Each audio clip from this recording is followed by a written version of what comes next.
Welcome to First Star Let's Chat, an athletic therapy podcast. I'm your host, James Gardner, certified athletic therapist, certified strength and conditioning specialist, yoga instructor, human being. This platform, for the pros, by the pros, anybody in the performance space, and beyond. Welcome here to share in the stories of professionals, experiences, journeys, learning along the way. It's a platform to connect, to network, and to be a part of a community that cares, with conversations that matter, experiences that resonate, and generate ideas, thought-provoking, organic dialogue, passionate pros. Brought to you as always by First Star Therapy, Mobility Tape, Epic, and Benchmark Athletics, in association with the Canadian Athletic Therapists Association. It's First Star Let's Chat, an athletic therapy podcast. Thanks for being here. Thank you for being a part of it.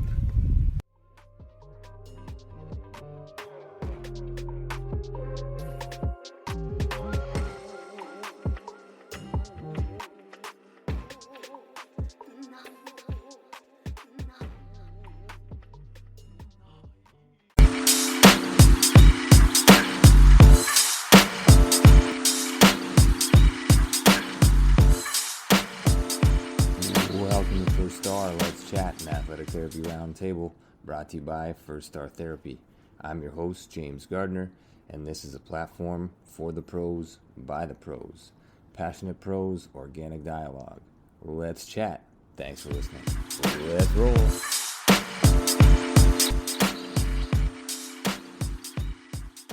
Guest, an amazing human being. Sasha Johnson is our guest this evening on Let's Chat. Sasha is currently the head athletic trainer at the University of the Bahamas. She's primarily responsible for men's basketball, men's soccer, and judo. She's been the primary care provider in clinical and field settings while laying the foundation of a sports medicine team, protocol development within varsity sport, and developing programming in awareness of the profession through seminars, community engagement, and outreach. Born and raised in Nassau, Bahamas, Sasha has been a certified athletic trainer since 2012. She earned her Bachelor of Science degree in biology with a minor in liberal arts from the University of Science and Arts of Oklahoma. While at USAO, she was a shooting guard for the women's basketball team and later obtained a Master of Science degree in athletic training from the University of Central Oklahoma. During her time in the state of Oklahoma, Sasha contributed her knowledge and expertise to Valier Physical Therapy Clinic, having the opportunity to work with the U.S. Olympic men's and women's rowing teams. She also served as graduate assistant athletic trainer at the University of Central Oklahoma, primarily working with the men's basketball, football, and women's volleyball teams. As an athlete prior to this, Sasha has represented the Bahamas on several national teams, including the junior and senior women's basketball teams, and was the recipient of the gold medal for the discus throw at the Carifta Games in 2003. Sasha has the passion and drive for sports medicine and performance. She's also volunteered her time to the men's and women's national basketball teams here, Bahamas national men's soccer team, the Oklahoma Memorial Marathon, World Sitting Volleyball Championships, the Redmen Triathlon, and the Endeavor Games, a sporting event held for paraplegics. Sasha is a proud supporting member of the National Athletic Trainers Association, the NATA. So that is Sasha's formal and very, very impressive bio. But before I let her say hello, I'll just give you the informal Sasha. This is a woman who embodies strength, courage, and confidence while harnessing, harnessing a caring and compassionate demeanor at all costs. A really, really phenomenally warm person, as well as driven and passionate about what she does. And Sasha, you want to say hi, and then I'll just give the brief story of how we came to know each other, and then we'll jump right in. Thank you for the amazing introduction. I wasn't expecting that. Thank you very much. I'm happy to be here. It's a privilege and an honor. I've been a part of previous sessions, and you've had some amazing guests on. So I'm happy to be a part of it. And thanks for everyone that took the time out to be here during this session. Yeah, awesome. Really, really appreciate you being here. You and I haven't seen much of each other other than sort of like through WhatsApp and through this medium because of, various circumstances. Most notably, you giving birth to your first child recently and being off on mat leave. So we've had a lot of dialogue back and forth that way. But I'm going to backtrack and go back to when we first met. And it's probably a bit of a fishtail now because it's a few years ago, but I think I called you out of nowhere. I kind of researched to find out who you were and what you were doing and what athletic therapy or athletic training was in the Bahamas. And I called you kind of out of nowhere or LinkedIn to get your contact in order to do something.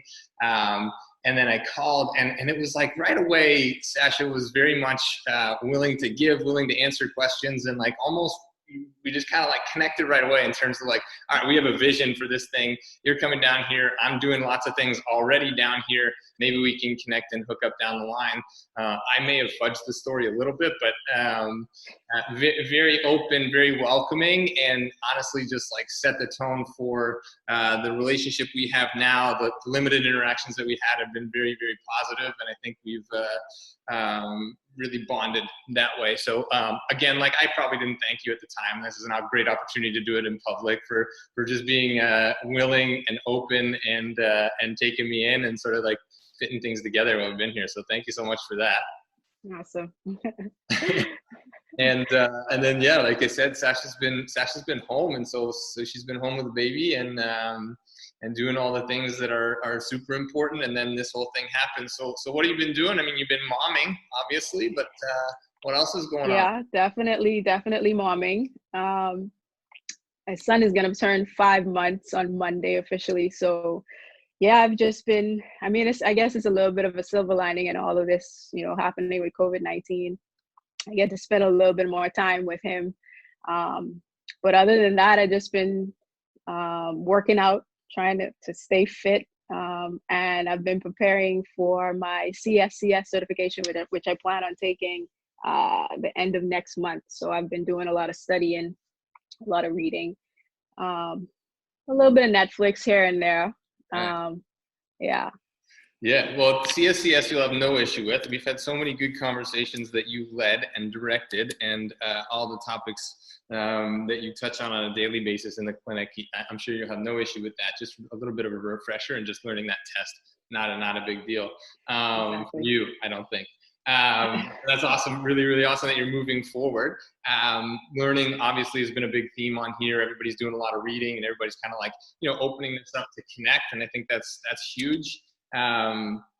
Momming is obviously way different. Well, not even, maybe it's not that different from being an athletic trainer at a university setting. I mean, we all have our share of parenthood while we're at the university working with varsity athletes, but I know you've been chomping at the bit to get back, right? And then this kind of threw a monkey wrench in there. So what have you been doing from a varsity standpoint to either navigate your athletes, I see Sean's on here as well. So like Sean and Kim are the athletic director and assistant athletic director at the University of the Bahamas, to jump on and sort of keep everybody up to speed from an athletic training standpoint.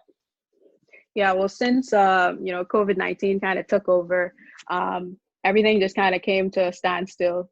We were in season for basketball still, and then we were in season for soccer still. And then the next sport that was about to start was softball. And so, basically, like I said, everything kind of came to a standstill, and we were kind of trying to figure out, what's going to happen, because every day, something changed. And so for now, we've just been kind of providing workouts. Me, along with my assistant, Shakitha Henfield, we've been providing some workouts for the athletes. Shakitha's been doing some Zoom workouts with the volleyball team and the softball team, and just try to keep them engaged. I mean, I know a lot of them are bummed, especially the basketball team, because they were kind of on a roll during playoffs. So it was kind of disappointing for them to just kind of come to a complete stop with that. So we just try to keep them engaged. We've been posting some workouts for them to do. So yeah, basically that's what we've been doing. Yeah, and we'll talk a little bit about that basketball team. When you went off, it was one of your primary care sports, one of the ones that you're primarily responsible for. And I kind of jumped in, and there was a little bit of, you're going to be at this game and this game, and just being around that group of guys and the coaching staff. I just wanted to be there at every game. What a welcoming bunch, and like really highly competitive group, and really really athletic, and they were it was. Down 1-0, right, in the semifinals of the league, and in the series. Yeah, and so it's tough, right? It's tough for athletes. Have you found that athletes are struggling a little bit? Do you find like these platforms are good because they're willing to maybe open up a little bit more than they have in the past, or what have you found in terms of your interactions? You mean since COVID-19? Yeah. Yeah, I mean, it's a bit of a challenge. I mean, it was a bit of an adjustment for them as well, because everything kind of moved to, online classes. And so now they have to juggle, meeting expectations as far as classes are concerned and exams.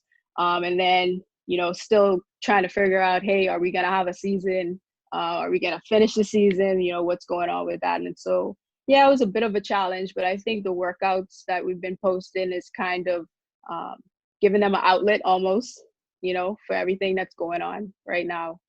Yeah, what a great medium, right? Like some of the guests we've had on, and myself included, I really feel like these are almost opportune times to build even more trust with athletes, and to maybe build even like a little bit of connectedness that wasn't there, because we're not always available for athletes, or to be at sessions, or to lead things, or to have sort of like, I'm going to call it face-to-face, but like this kind of time with people, right? Like when you're going and all the seasons are going, it's really tough sometimes to reach everybody. So I don't know, have you noticed anything with your athletes in terms of like maybe a little bit more buy-in, or people showing up, or these kinds of things, maybe a little bit more regularly than not? I mean, if they haven't, don't say that, because I think there's a couple of coaches on here too, but. No, not really. I really haven't seen any changes per se. You have a few athletes that, won't bother with doing the exercises. But I mean, I think for the most part, they kind of buy in. Yeah. Well, that's great. I mean, this is a great platform too. It also, for you, I guess, maybe allows you to jump back in, even though you're not really back in. So it's kind of like back in, yeah. Yeah. You get connected a little bit, and yeah, you can talk to them a little bit, which is great. I'm going to shift just over, because you said Netflix, and you really opened the door on this one. The hot topic has been Tiger King, and I have no idea what your answer is going to be. I know you a little bit. I don't know you a lot of it, but I have no clue on Tiger King. Is it a yes or a no on your side? I've seen about 30 minutes of it, if that. So I would have to check mark no on it. I think I kind of stopped when they were speaking about, I guess, selling like merchandise, like Tiger King merchandise. And I was like, maybe this documentary isn't for me.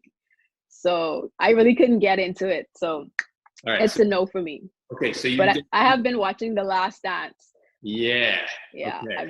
I've been watching that. So.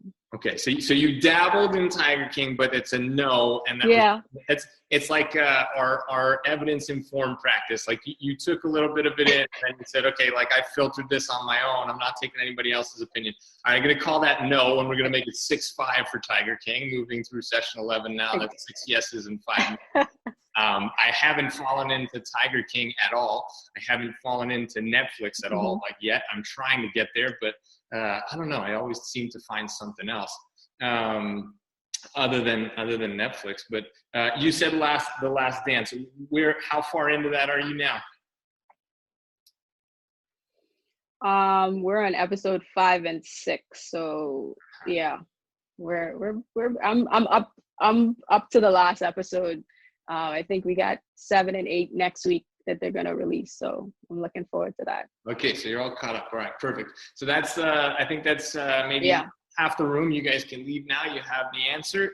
Everybody else should stay, because we're about to dive into some work stuff. Listen, you're a hugely passionate, strong, courageous. Like, I just think you're so vibrant as a human being, and your role here. Maybe you can talk to us a little bit.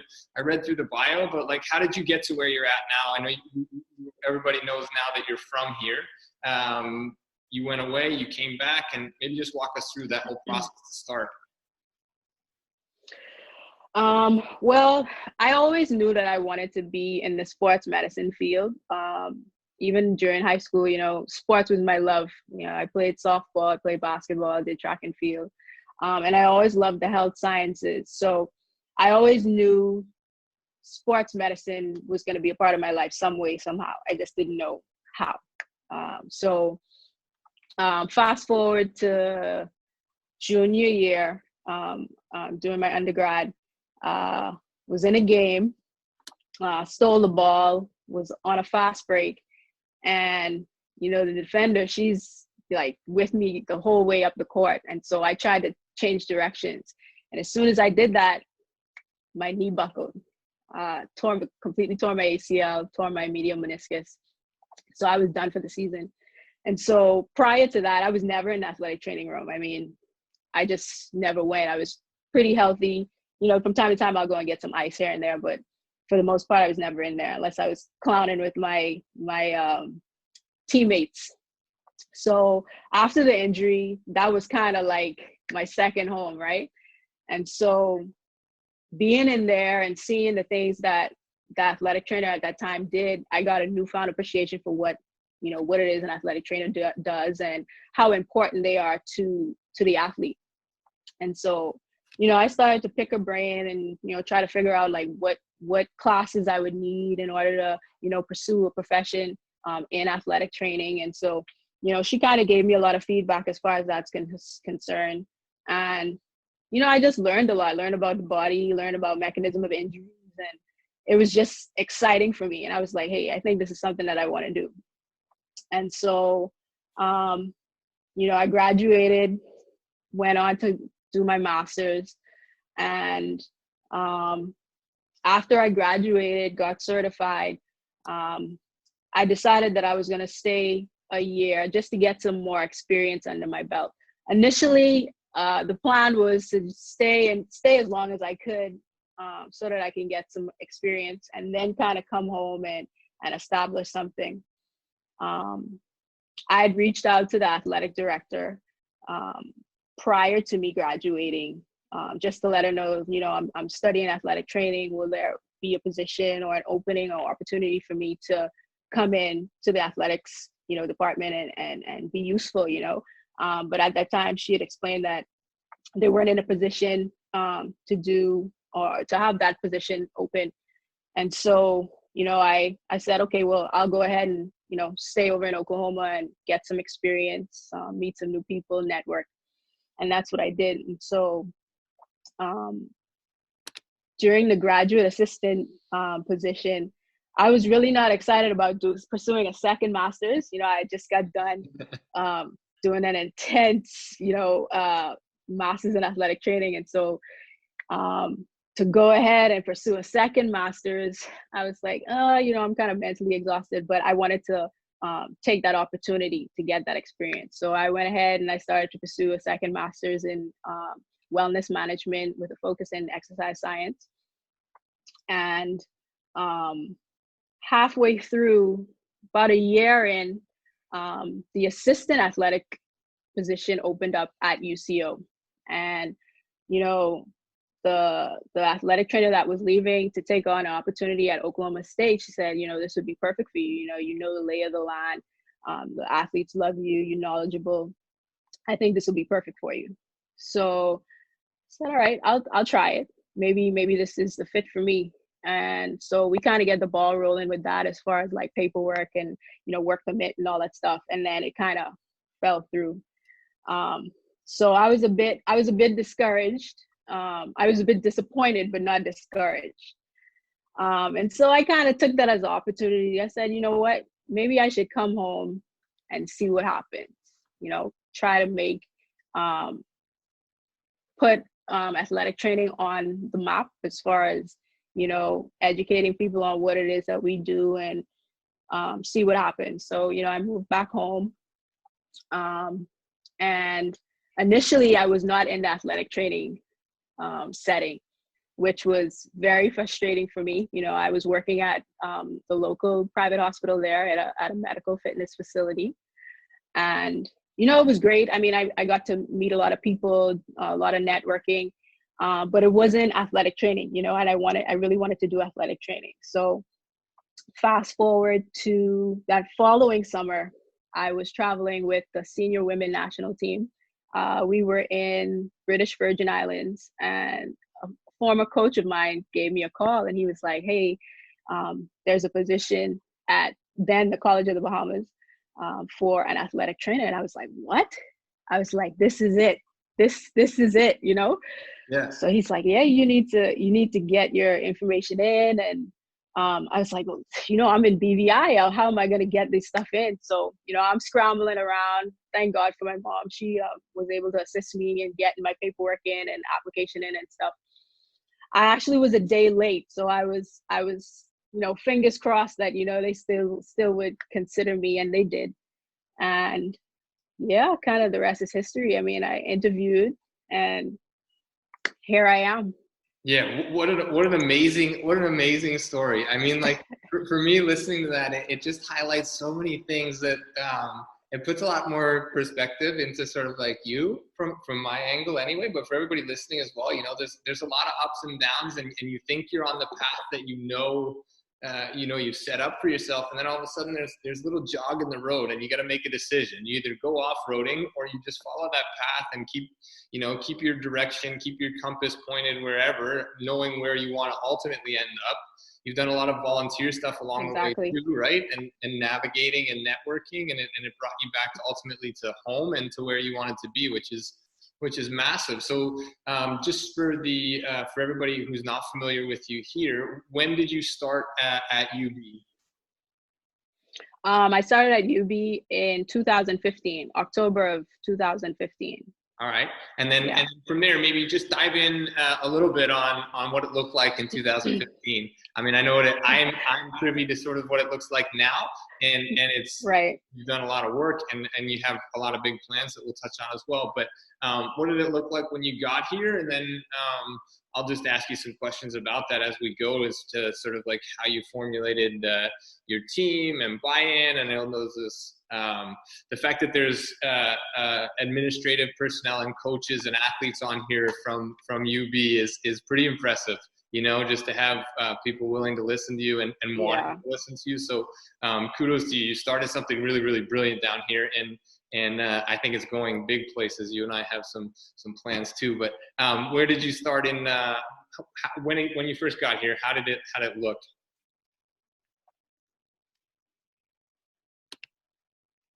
Yeah, so I will never forget my first day coming in. I met with the athletic director, Kimberly Roll. We had a sit-down conversation. We talked about expectations and the first day talk kind of thing. She introduced me to a few people, shake some hands, and then she's like, okay, let me show you your area or your space or the athletic training room. So we walk out of her office, and we walk one door down, and it's literally a storage room. Okay, it's a storage room that had a big metal barrier between, like separated in half basically. And so the front half was kind of like an office space for one of the coaches at the time, who was a coach there, and the back half was the quote unquote athletic training room. And so I had one treatment table, a desk that was big enough to hold like a laptop or a small desktop computer. I had a medical kit that with a few supplies, and I had a 10-gallon Gatorade cooler. So that was what I walked into basically. And for me, go ahead. The essentials. Yeah. Right. So for me, I wasn't disappointed at all, because I mean, I actually saw that as complete opportunity, humble beginnings. And so immediately I come in, and I just, started to make a list, like needs assessment of, what we might need to add to the space. And then I began to do a lot of writing. So my first year was pretty much a grind through the whole entire year. I was managing, I think 7 teams at the time we had. And then I also had to balance, the administrative part of it. So drafting policies, emergency action plans, figuring out how we're going to do record keeping, if we're going to purchase software, how we're going to do all that stuff. So it was intense, but I like I said, I saw it as opportunity, and I was actually somewhat prepared for it, because during my program, I was able to work, one of my clinical instructors, he was the head athletic trainer at Oklahoma Christian High School, which actually Blake Griffin actually attended there. Okay. But he had a very small space, but he did a lot with what he had. He had maybe like one treatment table and a taping table, and he made things happen. And so that I didn't know then, but that kind of prepared me for what I got into in 2015, joining then the College of the Bahamas, now the University of Bahamas. Yeah, and I love the take on it. There's so many ways we could go with this right now, but like looking at it instead of, oh my gosh, there's nothing here, what am I gonna do? And right. Instead, right. Yeah, this is very Sasha. For everybody that's here, like you obviously know this, she's telling the story, but like clean slate instead of, oh my gosh, I'm backed into a corner here. Clean slate, opportunity, and then obviously starting out with a needs assessment and knowing. So there's a couple ways, like I thought about this as you were just telling that story, and I've heard it from you before, but it's kind of the same way we approach athletes, right? It's like if it's that hobbling athlete who comes in all the time complaining about things for the first time, and they're completely broken with a torn whatever, coming out of surgery, have never even walked into a gym before, just know the sport and that's it. That is opportunity, right? That's opportunity to empower, to educate, and then what do you really need? Going back to the clinical side, it's like, what do I really need? I need like my hands, I need my brains, and then I need like I don't know, I guess a table and some other things along the way. The 10-gallon jug could be I don't know, it could be anything. 10-gallon cooler. And then I think like the same story, I apply it to these times right now, and it's like nobody can really be in their facility right now, right? And so it's like, what am I going to make of this time? So this is an opportunity now where I can either start revising some of those protocols or start working on how I want to be when I come back, or when everybody comes back, or how I want to interact with athletes, or changing little things along the way. So your outlook in terms of 2015 and where you started inspires me to just kind of keep coming back to that clean slate, and everything's an opportunity if we look at it the right way. And that's very much like how I envision my interactions with you from the time that we started talking, as weird as it was when I was still back in Canada and calling you out of nowhere. Yeah. Exactly. Coach Roll just wrote down in the chat box, the space was the litmus test and you passed. So that was the ultimate goal. Yeah. Okay. And then from there, I know athletic training and athletic therapy here in the Bahamas is not necessarily like front and center, right? So Kim and Sean are very aware of your capabilities. The athletic director, assistant athletic director, they're very aware of your capabilities, your passion, your dedication, these kinds of things. But were they familiar with the profession itself, or did you sort of have to shine some light on that as well? For the most part, they were. The athletic director, she trained in the United States, and she was a former athlete herself, so she knew the importance of having an athletic director, and so did Sean. So that kind of made my transition a lot easier. When I would come and say, hey, I think we might need to draft a policy for this, or write a protocol for that, they were open to it. There wasn't any type of resistance, like why do we have to do that, or whatever the case is. So I was fortunate to have my superior understand what it is that I do and my importance, and how valuable having an athletic trainer in an athletics program is. So yeah. Yeah, I think that's massive. And so maybe we can talk about it a little later on. I don't want to go down that path too much, but there's a lot of people on here that are from Canada. And I've talked to you about it, is like athletic therapy in Canada is not necessarily recognized like ATC is or athletic trainers are in the US, where doctors rely heavily on ATCs, or surgeons rely on ATCs almost as doctors' aides, physicians' assistants, these kinds of things. And you're really, really renowned in sport. In Canada, it's not quite like that. So delivering some of the goods in terms of like all the knowledge that you have, all the background, and looking at like things from a health and safety perspective almost, right? Like for athletes, what policies jumped up for you right away? Like what was the first things I need to do are X, Y, and Z, or maybe not the first ones, but which ones did you really hunker down on early on to establish? Well, first priority for me was physicals, pre-participation physicals. You know, I came in, at that point we had about maybe 80 student athletes at the time, and we didn't have any history on anyone. And so, you know, I kind of sit down with the athletic director and I say, hey, we need to get the ball rolling on this. And so as soon as I got in, we start to do the legwork as far as, you know, getting a physician that's going to come in and assist in doing the physicals that following summer. So that was priority for me, because knowing your athlete is very, very, very important. And then I went ahead and drafted a policy on concussion.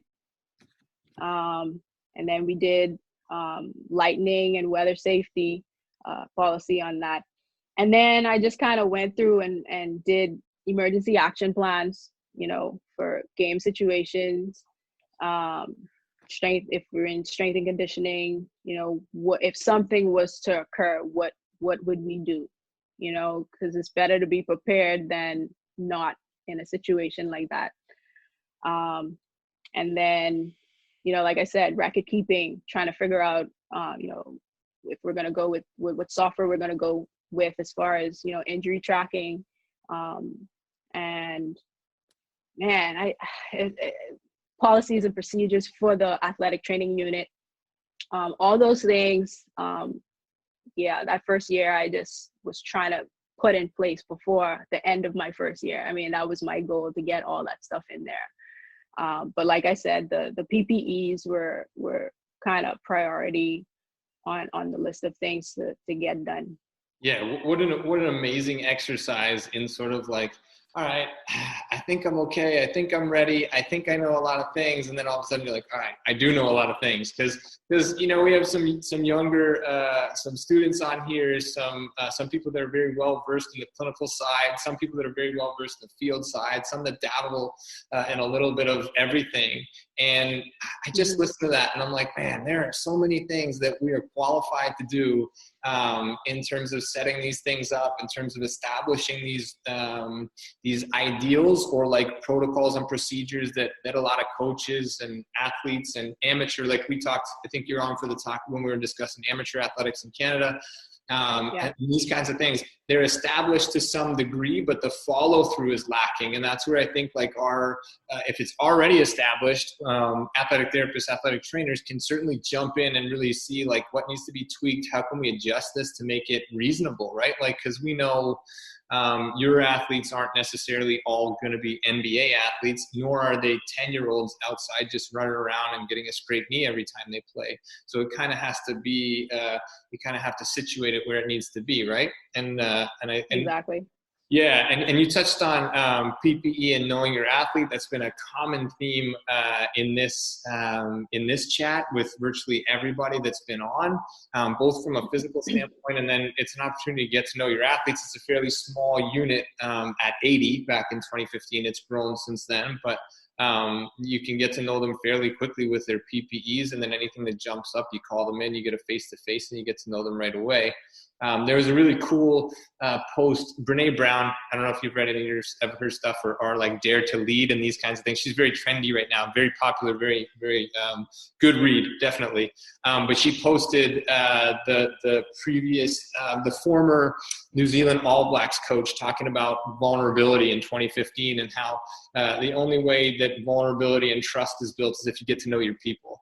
And if you don't know your people, then none of that can really work. And that's a big thing. Like I'm just sort of a visitor in your training room and the sidelines, but every time somebody walks in, you know which ankle they hurt in 2015, which ankle they hurt in 2017, and then you know like when they're supposed to be in class, as an example. And I really think that all your athletes respect the fact that you care, and that's a huge thing that jumps out. So I really want to applaud you for that in a public forum as well. And I know that there's other therapists and practitioners on here that don't get Thank you.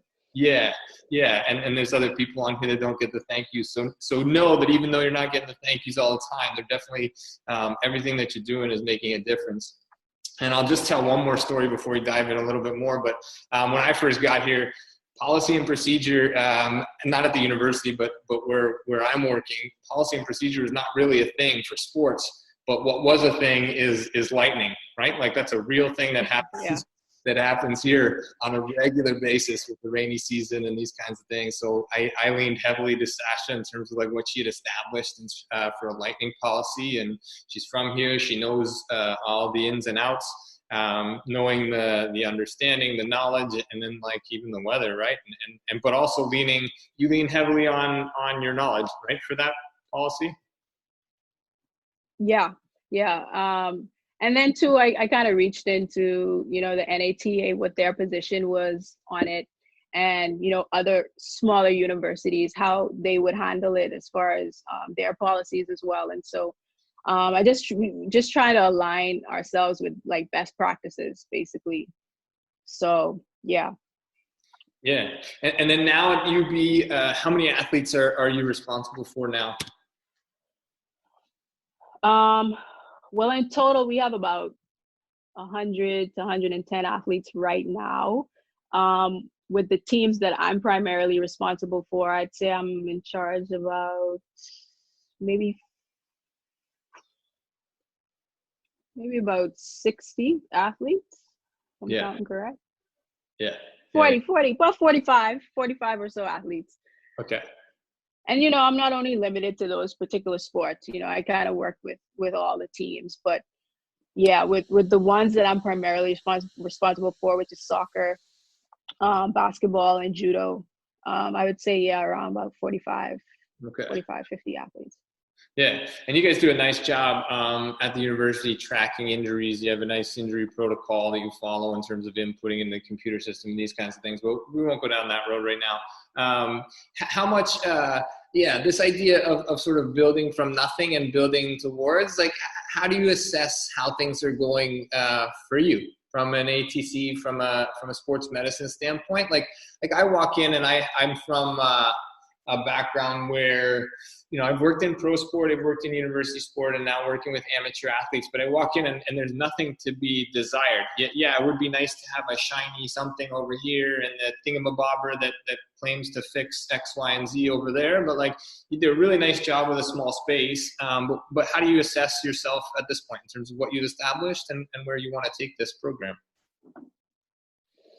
So, basically, at the end of the year, we kind of sit down and look at things that worked, things that didn't work, things that we could improve on.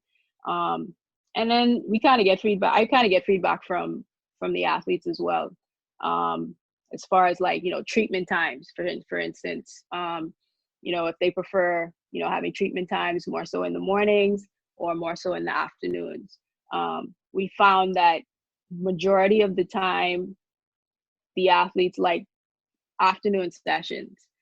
Because, they have classes in the morning and it's kind of hard to pop in and do your rehab here and get treatment here and there. So our afternoons are more geared toward, doing treatments and things of that nature. Of course, you have athletes that come in here and there in the mornings, but majority of that, we try to, push them more toward the afternoon so that we could actually get them to be compliant. Because, you would tell them, you have a rehab session at 10:30 and they don't show up, and then they say, well, I had a class or I had to run to the library to do this and that. So we found that we had a little bit more success, doing treatment times in the afternoons.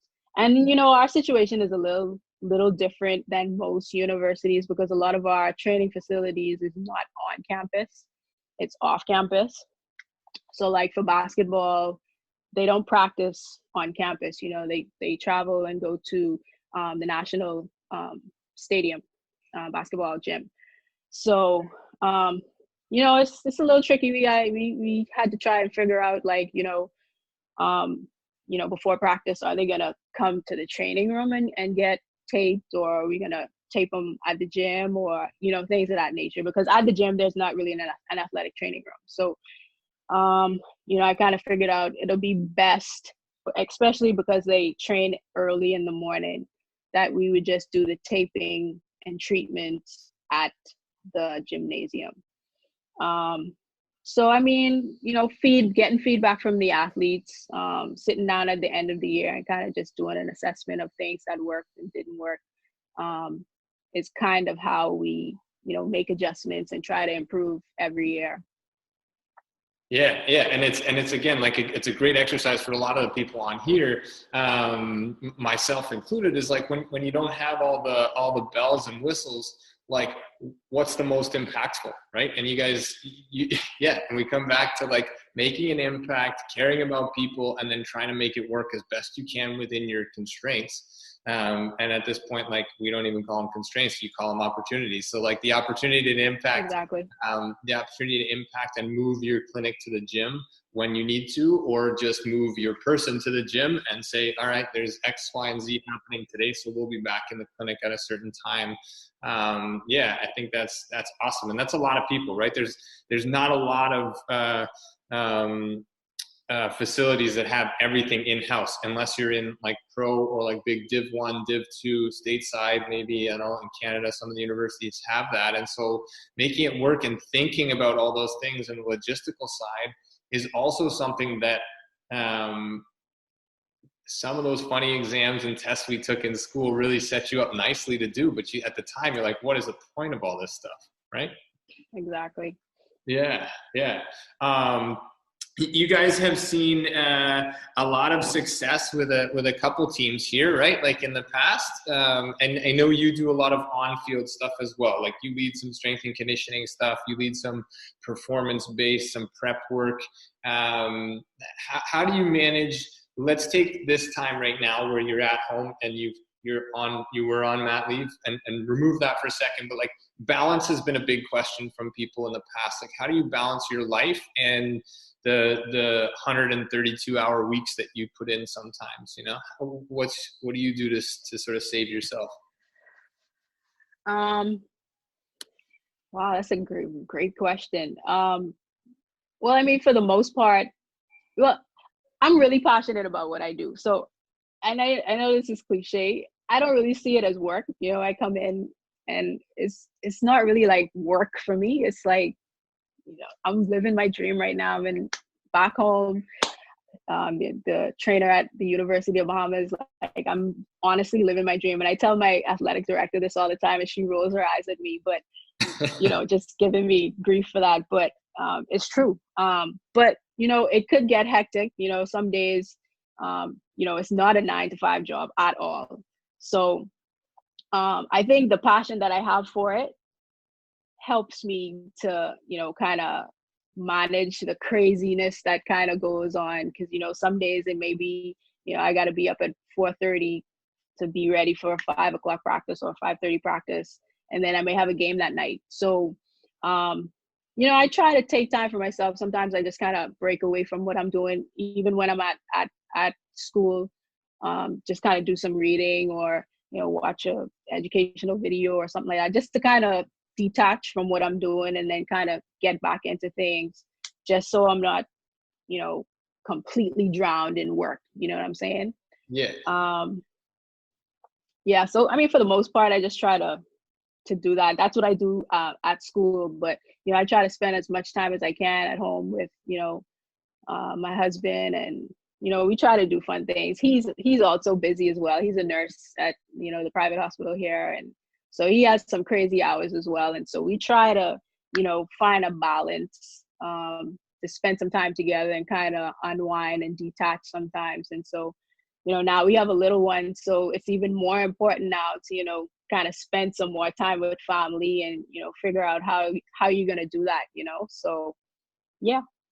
Yeah, another opportunity that we can seize, Yeah. or we can complain, right? Like this time at home is really, really great. For anybody who can't tell, Sasha is.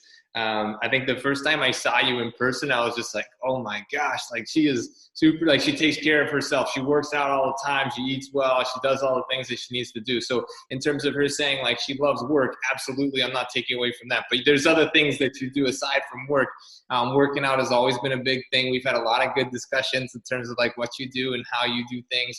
I know like I've seen some clips of you leading the basketball guys on the court and like running them through some stuff and these kinds of things. And you're right, like this is a kind of role that if you don't love it, you're not going to be in it too long. And if you can't work long hours, that's part and parcel. Like there's not too many of us that can work 9 to 5 in these roles, right? In the university setting or in professional sport or in a clinic. That's kind of like, if you're strictly clinical, you lose the aspect of being connected all the time and really knowing your athletes, in my opinion anyway, you know, where you're not sidelined and you can't sort of interact and have that. So the long weeks, sometimes we pride ourselves on those, and it's like the busier I am, the better I am. But at other times, you know, I think we all need to check in and really, you know, find some strategies to balance. And having kids, you know, I'm fairly new to that world as well, and like my life flipped completely when we had him, and this is like the greatest time in the world right now. You know, I'm running around. He's 5 now, so you have a 5-month-old, and mine's 5 years old, and all he wants to do is play all day, and I'm just like, this is like, how do I do this? How do I balance? But it's great because then I look back at the end of the day and I'm like, that's why I didn't watch Tiger King. I was it all day. I didn't get a chance to not be it. So that was fine. But yeah, really good question came in down here. How important is it to have family support in your career and schedule? Oh, family support is huge because of the hours that we work. You know, like I said, there's long hours. And so, you know, especially having a child now, you have to have that family support. And, you know, not only my husband, but, you know, my mom and my aunts, you know, it kind of takes a village, you know, almost. So, yeah, that family support is very, very, very important. Definitely needed, especially for long days where I have to go in early and then I don't get home till really, really late at night. So, you know, my husband is pretty good about, you know, making dinner here and there. So that one less thing I have to worry about. He makes a mean spaghetti, so he always goes. That's his go-to meal. Oh yeah. So yeah. And you can't complain about that. Nobody can complain about spaghetti, so that's awesome. That's great. Yeah, just to tag on to that a little bit. Does your husband have a background in sports? Like, did he play or does he do some stuff? Yeah, he played baseball and he did basketball. Yeah, okay. So he has a little bit of sporting background. He likes sports as well. Okay, and then he works in the hospital setting, so he understands like crazy hours. So there's a little bit of there's some co-empathy happening there, like you both. Exactly. Yeah. Okay, and then speaking of just to bring everybody who's not here or from here up to speed, like basketball and baseball are pretty big here, right? Like there's a growing number of athletes in minor league baseball and major league baseball now. A few of them. No season to see where they would have ended up, but a few of them that were sort of getting ready to break into the big leagues. And I know the Baseball America wrote a really nice article about Bahamians in baseball back in I think it was 2017 or 2018. And then basketball, like, you know, some pretty good basketball players, I think, right? Yeah. We tend to produce a lot of good baseball and basketball players. But also track and field. You know, we have a lot of awesome track and field athletes. And even at the university, we have some pretty good athletes that can make, you know, the pro circuit. So we actually had 2 athletes that were ranked number 1 and 2 in the heptathlon. So that was pretty good to put UB on the map in that, you know, in that arena. So yeah, man, we're a small little country, but we have a lot of talent down here. So yeah. Yeah. And can you just, let's go off topic from like the ATC stuff for a Mhm. minute. But like, so we're in the Bahamas, and maybe there's some people who aren't really familiar with the Bahamas. So give us like a little geography. It's a whole bunch of islands, right? How many Yeah. islands? How many islands is it? So it's a chain of 700 islands and keys. Okay. And so Nassau is the capital. And then we have a bunch of other islands that surround Nassau, which we call family islands. So it's not just one island, we have a whole bunch that kind of make up the Bahamas. And then Nassau is the capital, right? Correct. But it's Yeah. also called, somebody's been confusing me with this, but it's like New Providence and New Nassau Providence. is sort of like, it's Nassau is the city. Yeah. Yeah, Nassau is the city. New Providence is the island. But a lot of people who aren't from here call this island Nassau, right? Yes. It's been confusing. Which is fine. I mean, you could use either or, same thing. Yeah, and you speak about family islands, and that's one thing, like culturally, since we've been here, is really finding, like, everybody says good morning, good night. Really, really friendly place. Do you find, is there a good sense of community with the athletes at the highest level to come back and give back in the community here? Yeah. I know you're pretty close with a couple of them, so yeah. Yeah. Currently right now we have Buddy Hield that's in the NBA. We have DeAndre Ayton. He's currently in the NBA. They do a pretty good job of coming back, giving back to the community, having camps for the kids. And I was actually able to work along with Buddy Hield last year. He hosted an elite camp for the top 24 basketball players in the country. So that was pretty cool. But yeah, I think majority of all the athletes that made it on the pro circuit in their respective sports, they're pretty good about coming back home and giving back in any way possible, whether that be in the camp or if something major happens, like how we had Hurricane Dorian, they can come back and give back to the community. So they're pretty good about doing that, which is awesome. Yeah, it has a really communal feel and family feel to the whole country, right? The out islands, the family islands, as well as here in sort of like the major city of the Bahamas. So yeah, just a little geography on the side. Figure like we got a captive audience. We might as well inform people. Exactly. Yeah. Very nice. All right. What else are you doing right now in terms of reading?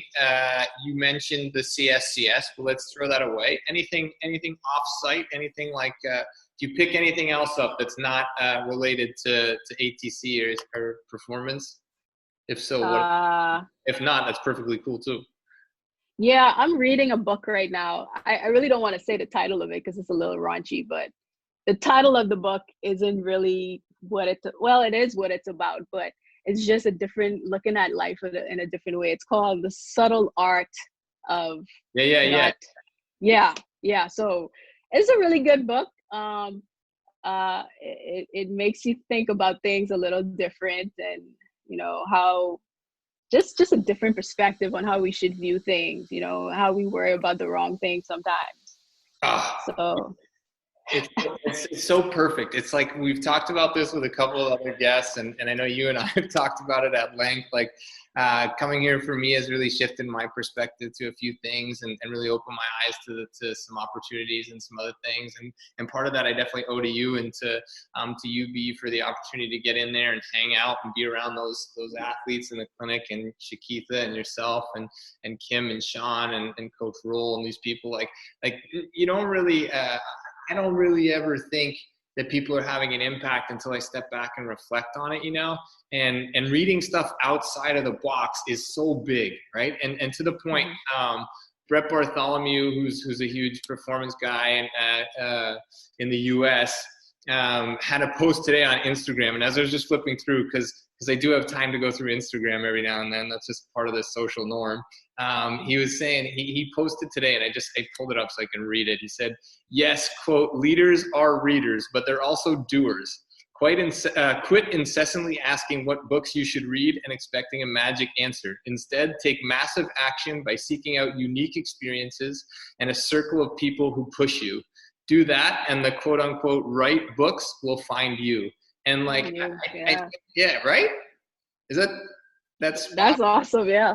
Yeah, I just think like I was just kind of again like just randomly scrolling through, and I guess it's kind of like what you put into your phone and or on your computer. It kind of seeks you out too. But constantly searching for what I need in terms of a magic potion is not really it. But all these dialogue and these conversations that we've had and you've had and the guests we've had in the past have left me just like yearning for more and more dialogue when it comes to this stuff. So Sasha, I really appreciate you being on and talking your way through your career here, because I think it's really impactful for a lot of people to see, you know, I can start with a dream, it can go askew a little bit, but it can come back, and then yeah, this is it, right? It's opportunity instead of like, you know, no option. And there's some good questions coming in here. So let me just read a couple questions.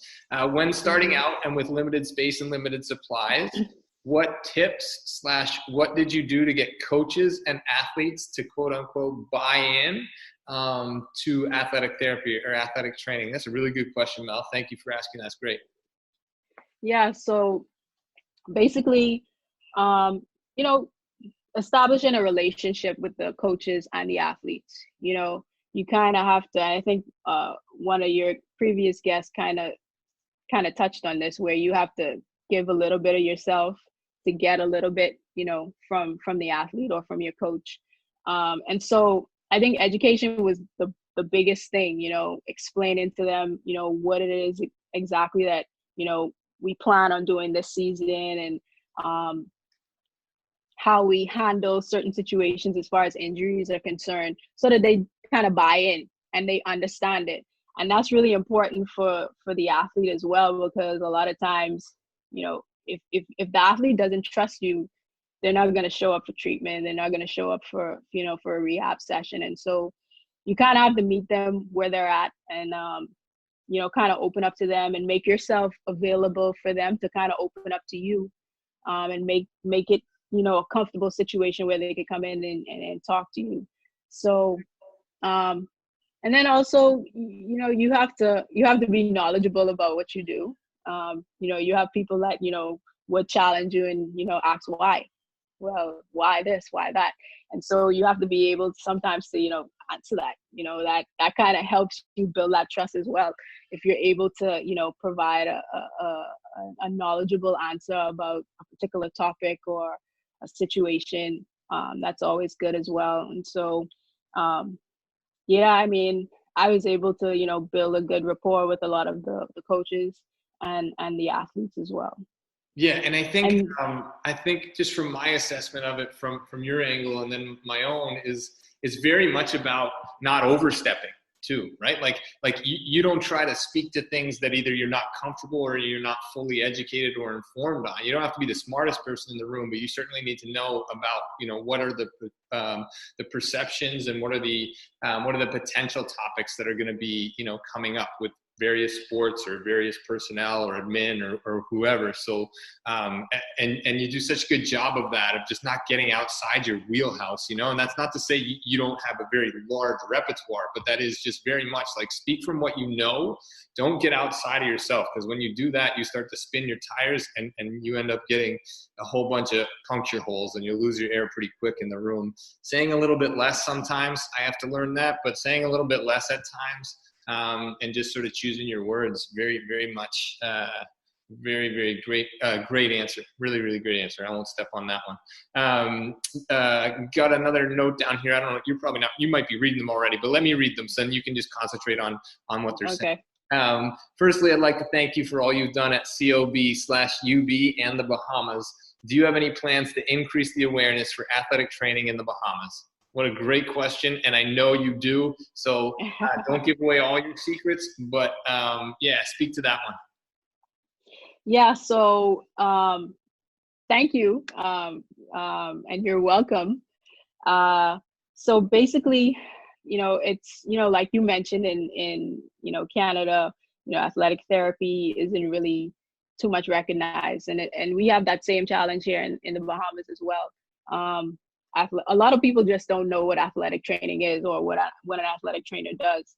So, the plan is, without giving away too much, we want to, start to educate people, kind of form like an advocacy kind of campaign where we go into schools and speak about what it is that we do, and we get an audience of coaches and principals, and just kind of educate them on the importance of having an athletic trainer in athletics, and then also, down the line, we want to establish an athletic training education program at the university. So that's another goal of mine that that's my little baby. It's an idea right now. We haven't gotten the ball rolling on it yet, but ultimately that's what we want to do, because there is some interest. There's some students that come up to me and Shakitha, and they want to know, hey, what's the day-to-day operations of an athletic trainer? Like, what do you do? Does UB offer it? This seems really interesting. I'd like to, get into it. But right now we don't have a program at the university. And so again, opportunity, right? To, try and establish, education program within the university setting. So, I hope I answered the question. I think I did. Yeah, I think you did. I think you did. And I think that, again, there's opportunity here. There's another question that came in. What do you think it takes to elevate the profession in the Bahamas? And I'll speak to this because Sasha's kind of humble. It's more Sasha's and just seeing people that are passionate about what they're doing, willing to educate, willing to step outside the box, take a few of your clinical hours and apply them in the community. I think that goes a long way. I'm sort of on the same wavelength as you in terms of my vision for some of the things that I potentially will do when I get back home. If I had had more time here with you, I certainly would have aligned, and we still will. We've talked about some. We have some things that we still are working on, and those things can cross international waters. Although it's not that international, it's kind of just right across. But I think educating people, and you and I had talked about this, is like in Canada, there's these things where they have weekend trainers courses for parents. So like a parent on the hockey team is now the trainer. And that's kind of like, oh man, they're stepping on our toes. They're taking away our territory. But at the same time, it's good because it's educating people about the things that need to be in place, right? And then you have somebody who can go to those trainers maybe and say like, here, we need to elevate this a little bit more, or here, I do this as a profession. Maybe we can do things a little bit differently, and you're getting advisory status. So yeah, some really, really good questions on those ones. And I won't dive in too much more because then we'll start giving away your ideas and our combined ideas and these kinds of things. What are some of the major challenges as an ATR, and what were some of your hurdles within the profession and successes? Okay. Currently, and this is still a challenge for us, this is a big barrier for us, where we kind of have a issue with insurance for the student athletes, which is very, very important. The reality of the situation is that, the demographic of student athletes, they just don't have the insurance. I think out of the 110 athletes we have, we may have 10 athletes that have health insurance, and that's just the reality of the situation. And so we've been kind of working on finding a company that would provide us what we need as a small program. We budget is always a concern for us, and so we haven't been able to find a company that would provide what we need for the student athletes at this point, but we're continuing to work on it. So right now, that's kind of like a big barrier for us right now. As far as successes are concerned, I think, not even just the athletic training department or athletic training unit, I think as a whole, the athletics complement has just improved every year. Every year we try to do something better for the athlete.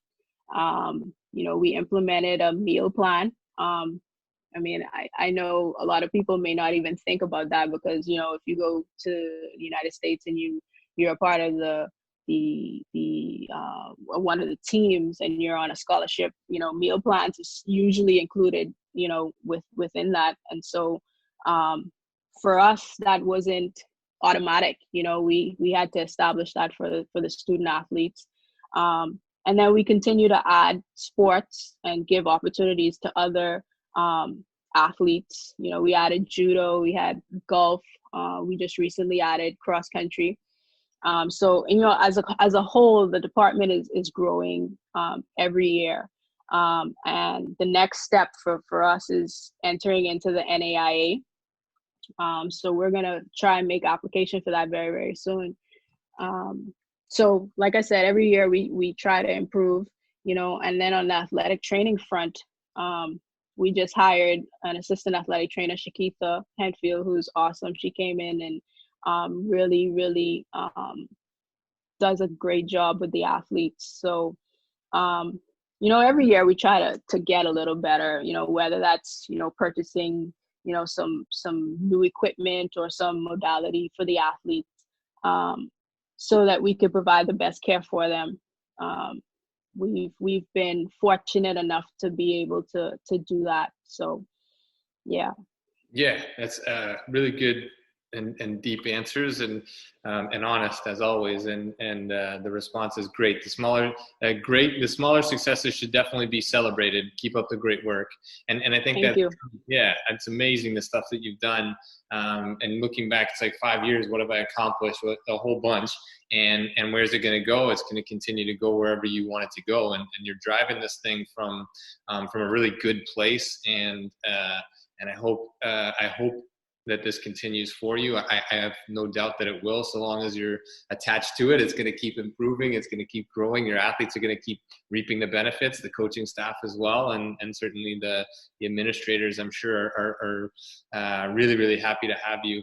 And then again, like coming back to this platform and your willingness to be on here and be connected to people you don't know, to have this kind of thing.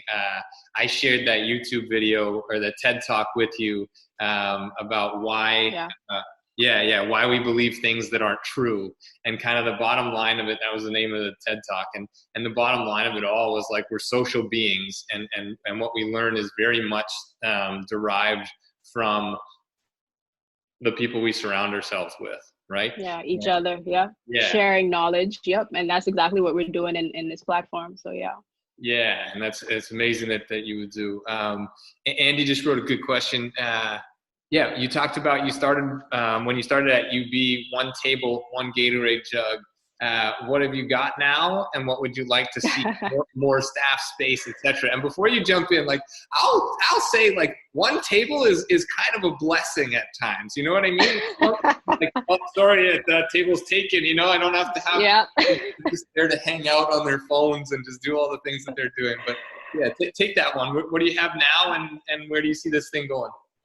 Yeah. So the space has expanded a bit. We have a whirlpool, so kids could do the ice bath. We have a Normatec boot. We have the Game Ready. We have ultrasound. We have 3 tables, one of which is a high-low table, which is pretty good for rehab and things of that nature. What else do we have? An ice machine. Like we didn't have an ice machine when I got there. So that's important, prepping coolers and water and Powerade and stuff for the athletes, and then having it for the ice bath as well. So I think it's still it's a decent space, but we have enough to provide really good care for the athletes, and that's the most important thing. But we do have plans to expand. Like I said, we're gonna move into I think it's a 1,500 square foot facility, or 2,000 square foot, something like that. we actually broke ground for that earlier this year. It's going to be dormitories and then a multi-purpose facility. And so the athletic training room, along with a strength and conditioning facility just for the athletes, is going to be a part of that building, that construction. So, we're looking forward to it. So we're going to grow a little bit more. Hey, you might need a couple extra bodies down here too for that. So yeah, definitely, right. added bonus to being in here, you get the inside scoop on this one, and Sasha already. Yeah. Andy, don't take that back. Don't take that back to Bishops just yet. Unless it's very and then I think it's awesome. And you know what? I think you had enough, Sasha. You had enough here to service the population that you service with the one table. I mean, the ice machine is nice and the tub is nice, but your outlook on this thing and your willingness to move this thing and just kind of keep moving the dial within your capabilities, and then sort of like you said, that needs assessment. We do it in sports all the time. That's one thing that I really took from a former strength and conditioning coach that I worked with in athletics, is like, don't look at just the human being who's in front of you as a human being, but you also, at times, you do need to look at them as a basketball player and do your needs assessment based on the sport and based on the this and that. You've done that with a whole program. And I think that is massive. That's a huge undertaking, and you're chipping away at it. And again, like, your outlook is just far too, it's far too, I don't know. I don't even know how to put it into words. Like, I think everybody here feels what you're doing and your compassion, your passion, and your drive. And you talked about a few things that we talked with Scotty last week about, earning trust and building trust, and how that's such a two-way street with administration as well as the athletes. Like, we sometimes ignore the fact that we need to build trust and rapport outside of just the athletics, the athletes themselves, right? And I mean, I see the way I've been in meetings with you and with Kim, and I've talked with Sean, and I've talked to the basketball coaches and the basketball athletes about, you, and there's never anything other than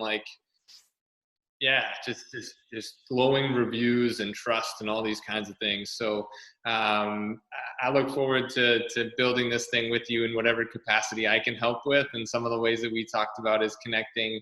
I'll put this out there. Like, we talked about connecting UB with some of the AT programs back in Canada. And Sasha and I have had some discussions about that and how that may look in the future.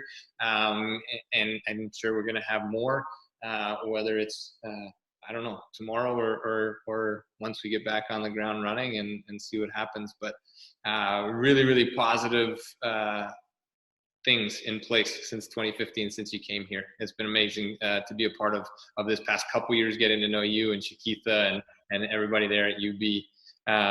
And things are moving in the right direction, certainly. So again, keep up the good work. There was a couple other little quotes that came in. I have no question, but Sasha is the best.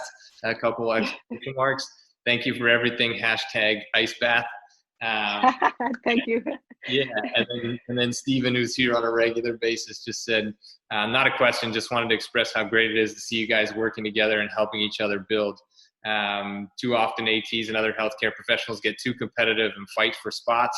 I greatly appreciate what you're doing for our profession. Can't wait to see the quote unquote secret plans of yours. You made it, or maybe I built this up. Like, made this seem like this is about ready to explode and we're going to take over the world. But listen, for everybody who's here, like, this is dialogue, and this is just genuinely, this is what we do. When we get downtime in the clinic, Sasha and I talked. Sasha went out of her way while she was pregnant to come and deliver stuff to me, and sat down and had a decaffeinated, I don't know, ice, whatever it was at the time, whatever you were drinking.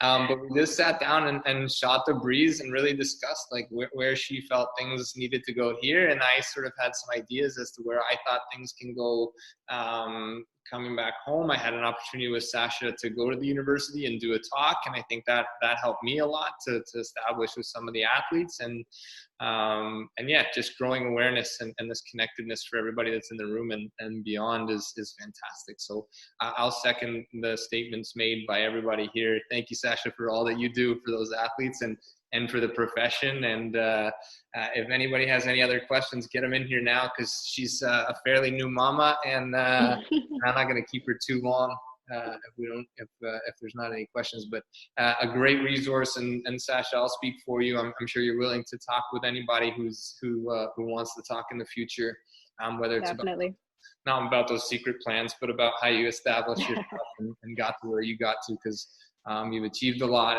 and you're going to continue to. I have no doubt about that. So I don't see any questions coming in here. Sasha, I first and foremost want to thank you again. I really, truly hope I get to see you in person before taking off. Otherwise, I'll be back, and I hope we'll make that happen before you head back. Or else just keep a couch or something open, and I'll come back when it's winter time, because I don't remember what that's like anymore. But in all honesty, thank you so much for your time, for all that you do, for taking me in, for taking all of us in and bringing us into your world, your career, your passion, your smile, your strength, all of these things, like such amazing characteristics of a professional. Thank you for your time tonight. Thank you for having me, James. It's awesome. Thank you. All right. Everybody else, thank you for being here. It's been great. It's been session 11 already of Let's Chat and Athletic Therapy Roundtable. Tell your friends, tell your mom, tell your dad. Let's keep this thing growing. Networks are important. We learn from each other just by being in the same space. Dig deep, learn hard, keep it going. And thank you all for being here. I'm here for a couple more minutes for anybody who wants to stay on. Sasha, thank you again. Everybody else, good night. Thank you. Good night. Thank you.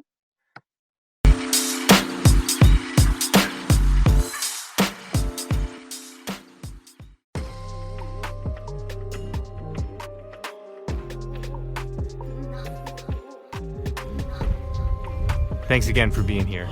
Thanks for listening. Thanks for being a part of this community.